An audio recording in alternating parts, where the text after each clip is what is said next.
la fe que tiene poder, que es más que una costumbre. Vamos a empezar por analizar el trasfondo cultural y religioso de los días de Acab y Jezabel, por allá sobre los años 870-74 a los 853 antes de Cristo. Nos situamos en esa época en un periodo de una crisis de identidad terrible, una crisis de identidad teocrática. Esto no fue solo un tiempo de pecado, sino de una transculturación deliberada que amenazaba con anular o disolver el pacto sinaítico entre el pueblo de Dios y el Señor. La nación de Israel cayó bajo un sincretismo religioso, bajo la dirección de Acab y de Jezabel. La principal característica de este periodo no fue el abandono total de Yahvé, no solamente eso, sino la coexistencia ilícita.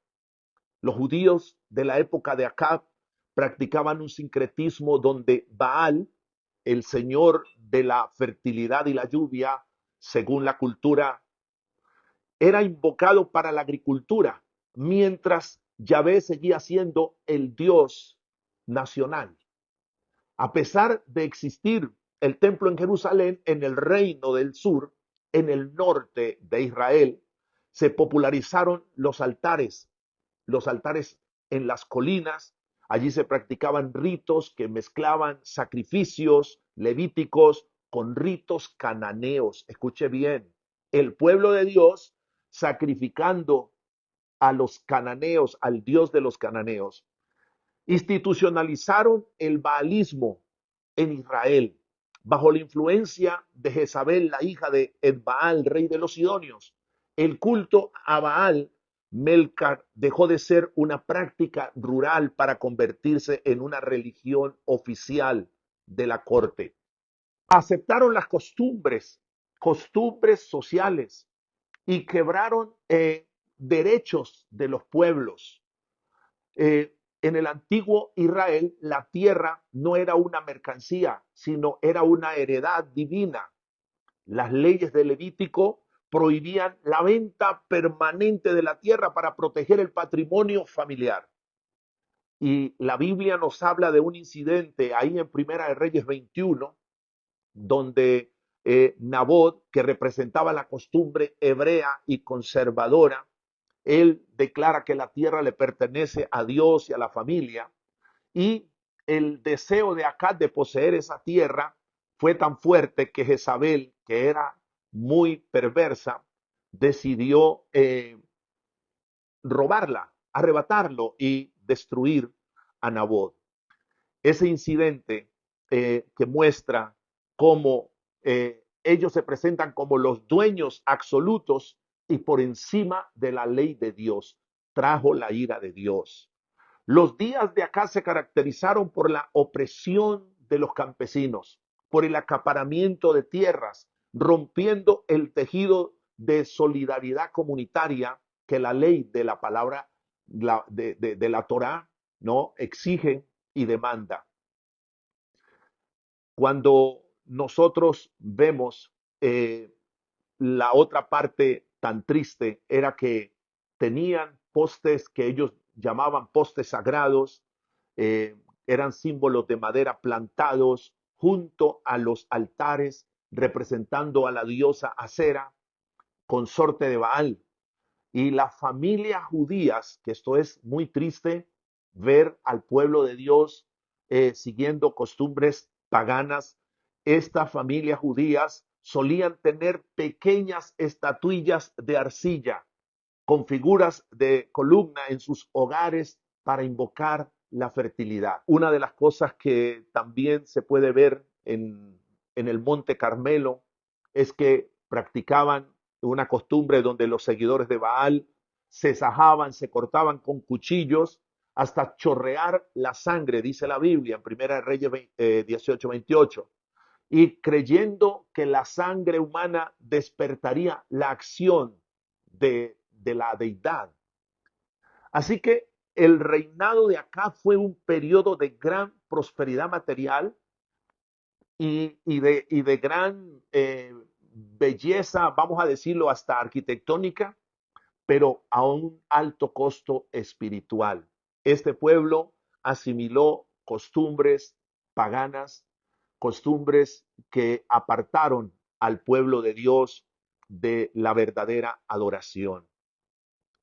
Escuchamos continuamente acerca de la representación de Jezabel, de la máxima maldad, vanidad, orgullo y también perversión espiritual y corrupción, porque Jezabel fue el instrumento que el diablo utilizó para corromper el corazón de su propio marido, que no era que fuera mucho mejor que ella, pero que fue grandemente influenciado y se dejó arrastrar por Jezabel, y toda la nación cayó en estas costumbres. El profeta Elías confronta al pueblo con una frase punzante: ¿hasta cuándo claudicaréis vosotros entre dos pensamientos? Primera de Reyes 18:21. Las costumbres más peligrosas de los días de acá no fue la idolatría abierta, sino la indiferencia del acomodo, donde el pueblo se acomodó a esa vida, a esa prosperidad, y asimiló costumbres paganas.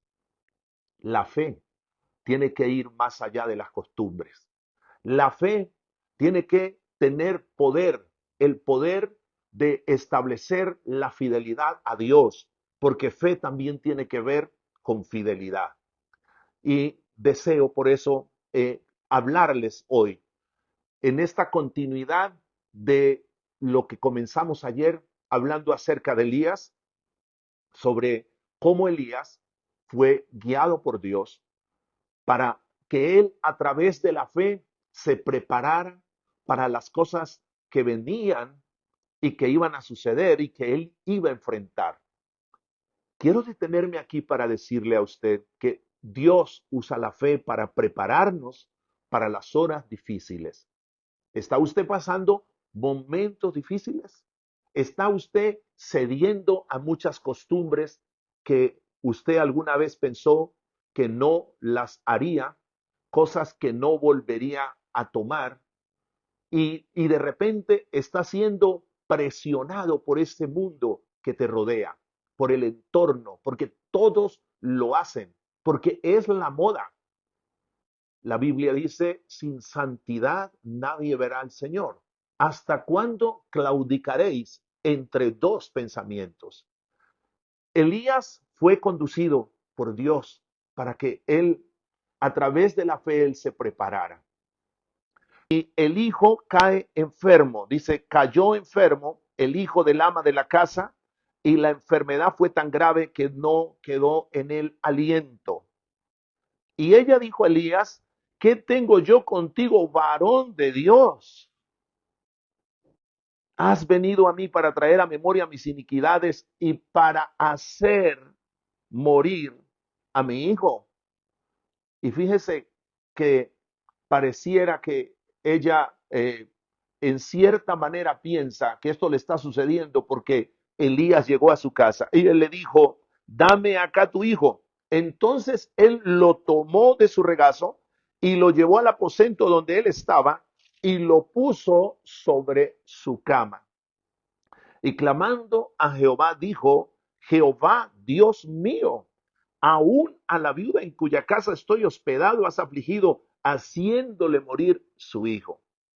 Y, y aquí notamos nosotros que esta reacción, que es una reacción tan humana, tan natural ante la adversidad, amén, que a veces nos ocurre a nosotros también, que pensamos: ¿cómo puede sucederme a mí esto si yo estoy haciendo cosas para Dios? Si yo estoy portándome bien, si estoy confiando en Dios, estoy siendo fiel al Señor. Y es este momento de desesperación que hace que Elías le diga estas cosas al Señor, y él ore allí, clame a Dios y le diga: Señor, aún a la viuda en cuya casa estoy hospedado has afligido, haciéndole morir a su hijo. Es decir, que Elías es probado también en la fe y cae en un estado de tristeza, de agonía. Ahí Elías hace una oración agonizante. Y quiero que note que se tiende sobre el niño 3 veces y clamó a Jehová. Y dijo Jehová, Dios mío, te ruego que hagas volver el alma de este niño a él. Oh Dios, qué maravilla. Porque mire, mire usted que en ese desespero, Elías acude al recurso de la oración. Dios nos prepara para las horas difíciles. Y una de las formas que Dios nos prepara y nos enseña que nosotros tenemos que enfrentar las horas más difíciles de nuestra vida es orando, es acercándonos a Dios, no es alejándonos de Él. Elías iba a enfrentar tremendas luchas, pero Dios estaba preparando su corazón para que tuviera grandes experiencias de fe. Se tendió sobre el niño 3 veces, clamó a Jehová, invocó el poder de Dios. Y Jehová oyó la voz de Elías y el alma del niño volvió a él y revivió. Tomando luego Elías al niño, lo trajo del aposento a la casa y lo dio a su madre y le dijo Elías, mira, tu hijo vive. La intervención divina fue maravillosa. Esta intervención divina trascendió a la misma muerte. La respuesta de Dios fue inmediata. Jehová oyó la voz de Elías. Amados hermanos, amigos, la oración tiene poder. La fe nos trae a nosotros a Dios. El mundo eh, nos invita a nosotros a imitarlos a ellos, a hacer las cosas que ellos hacen porque ellos consideran que esa es la moda y que eso es lo que funciona para ellos, la práctica de las costumbres, la práctica de la religión. Pero Dios nos mueve a una vida de fe, una fe que es poderosa, una fe que trasciende el dolor, una fe que va más allá de las circunstancias, de la aflicción y se convierte en la manifestación del poder de Dios. La fe nos asegura que Dios tiene el poder de intervenir en las situaciones más desesperadas. ¿Está usted pasando momentos desesperantes? ¿Está usted pasando momentos difíciles? Mira, en este momento Dios también te invita y nos invita a orar en los momentos difíciles. La confirmación de esta oración, respondiendo Dios, resucitando a este hijo, la resurrección de este joven que trajo alegría y gozo a la viuda, a esta madre. Fíjese lo que hace que ella declare. Entonces la mujer dijo a Elías, ahora conozco que tú eres varón de Dios y que la palabra de Jehová es verdad en tu boca. Gloria a Dios. Entonces, en tiempos de crisis, la fe se fortalece, se verifica a través de las experiencias donde vemos la fidelidad de Dios y el cumplimiento de sus promesas. Cada intervención de Dios nos recuerda que su palabra es verdadera y que nosotros tenemos que mantener nuestra fidelidad a esa palabra. Ahora, hoy, y concluyendo lo que quiero comunicarle a usted, lo que le estoy comunicando a través de este mensaje de fe, es que la fe nos llama a una obediencia radical. Dios nos pide a nosotros que nosotros hagamos su voluntad, que andemos en sus caminos, que en los momentos inesperados donde pasemos pruebas o que si vamos a esos momentos de escasez, esos momentos de vulnerabilidad, no son más que formas en que Dios nos está probando para capacitarnos a una vida de obediencia. Cuando no entendemos completamente el plan de Dios, debemos confiar en su sabiduría. Pero Él promete que no nos va a abandonar, Dios no nos abandonará. Ahora, la otra verdad maravillosa es que Dios multiplica lo poco que tenemos.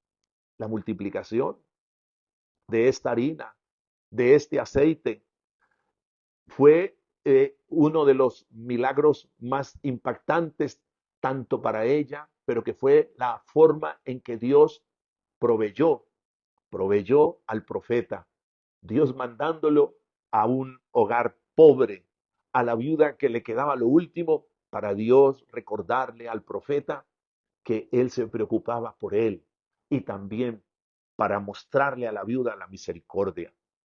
La historia de la viuda de Sarepta nos enseña que Dios toma lo poco que tenemos, que lo multiplica abundantemente cuando nosotros lo ponemos en sus manos.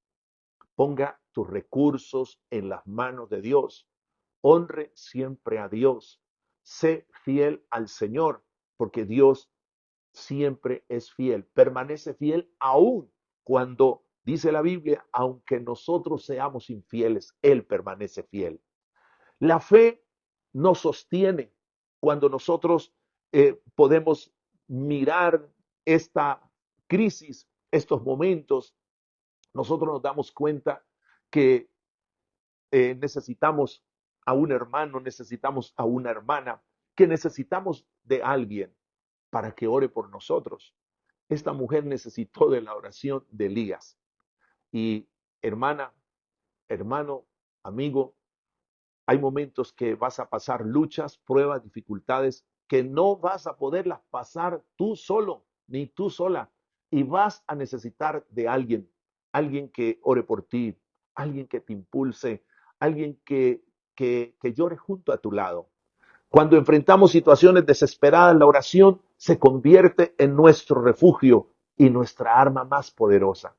He tenido momentos difíciles en la vida y he anhelado encontrar a un compañero de oración que yo le pueda contar las cosas que a veces me pasan. Y cuando lo encuentro, cómo valoro ese momento de sentarme al lado de alguien para contarle las cosas que no se le pueden contar a cualquier persona y para decirle, mira hermano, podemos orar juntos. La fe nos capacita para clamar a Dios con honestidad, con persistencia y convicción, porque la fe nos da convicción. La fe es la certeza de las cosas que se esperan, la convicción de lo que no se ve. Cuando creemos nosotros, Él escucha, Él responde. Por eso, no dejemos de buscarlo, no desmayemos. La fe nos enfrenta a nosotros frente a la adversidad, nos enfrenta frente a la muerte y nosotros podemos decir que después de habernos enfrentado aún a la misma muerte y a luchas que nos estaban superando en su momento, nosotros salimos airosos. La resurrección del hijo de la viuda es un recordatorio poderoso de que Dios tiene el poder sobre todas las cosas. Hay algo que te esté preocupando tanto. Dios tiene el poder sobre todas las cosas, incluso sobre la misma muerte. Hay una frase que la gente dice que lo único que no tiene solución es la muerte. Pues sí tiene solución, porque este hijo estaba muriendo y fue resucitado.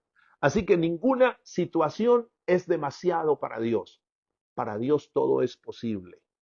En la crisis, la fe nos permite ver más allá de lo inmediato, a la esperanza que se encuentra en la soberanía y en el poder de Dios. La fe nos confirma a nosotros que la palabra de Dios es real. Cada experiencia de la fidelidad de Dios en la crisis nos reafirma en la verdad de su palabra. La palabra de Dios no es solamente una colección de versículos, de textos que a veces nosotros aprendemos y memorizamos, sino una fuente viva de verdad y vida que se verifica en nuestra experiencia.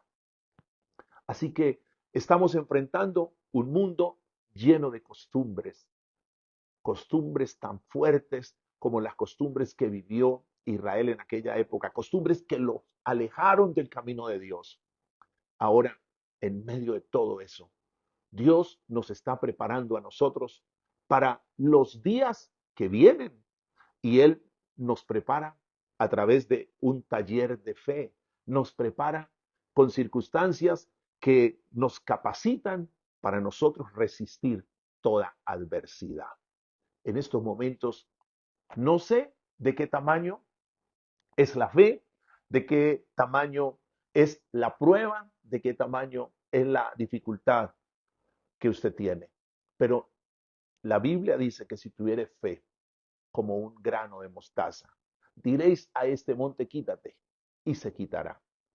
Y quiero invitarle a poner tu confianza en el Señor. Quiero invitarle a confiar ahora en Dios. La fe es más que una costumbre. La fe nos tiene que ayudar a vencer esas costumbres que el mundo tan a menudo practica, olvidándose de Dios y hasta haciendo cosas que están desagradando a Dios. Pero la fe te ayuda a ti a afirmar tu vida, tus pasos, tu caminar en la verdad de la palabra de Dios, para que tú no te apartes, para que tú no te alejes de Dios y para que te mantengas firme y mantengas la esperanza, la confianza en el Señor y en lo que Él puede hacer. Te invito a orar, a poner tu confianza en las manos de Dios en este momento. Padre, te doy gracias por estas vidas que participan, Señor, de este mensaje, por todos aquellos que vendrán, Señor, y serán parte también de esta palabra que hoy he compartido, Señor. En el nombre poderoso de Jesús te pido que tú les bendigas con poder. Amén y amén. En Jesús.